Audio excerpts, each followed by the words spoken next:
8 વર્ષથી ગણપતિનો ઉત્સવ ખૂબ ધામધૂમથી ઉજવાય છે. એમાં આજે તો ખાસ કરીને ડૉક્ટર મિત્રોએ જે ગણપતિનો શણગાર કર્યો છે એમાં ડૉક્ટર તરીકે ગણપતિ બાપાને દર્શાવાયા છે એવું ચિત્ર ઉપજાવી અને તમામ સ્ટાફ અને તમામ વિભાગના દરેક સ્ટાફનો ખૂબ જ ઉત્સાહ છે અને ખૂબ જ ઉત્સાહપૂર્વક આજે ગણપતિનો ઉત્સવ મનાવાઈ રહ્યો છે.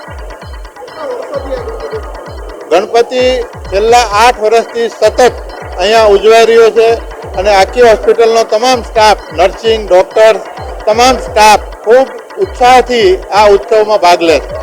સમગ્ર ભારતની અંદર હિન્દુ એકતા માટે ઘણા ઉત્સવનો જે કાર્યક્રમ ચાલુ થયેલો એ પણ આજે ભારતની અંદર સંપૂર્ણ જગ્યા ઉપર જ્યાં જ્યાં હિન્દુઓના આસ્થાનો વિષય છે, લોકો ગણપતિના ઉત્સવને ખૂબ ધામધૂમથી ઉજવે છે.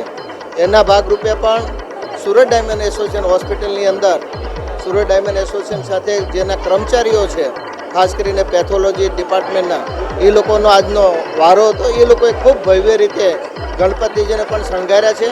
ગણપતિજીને પણ ગણેશ કોરોના વાયરસ તરીકે, વોરિયર્સ તરીકે આજે એમને થેટોસ્કોપ પહેરાવી અને જે સંદેશો આપવા માગે છે કે દવા સાથે શ્રદ્ધા પણ આવી પરિસ્થિતિની અંદર કામ લાગતી હોય છે.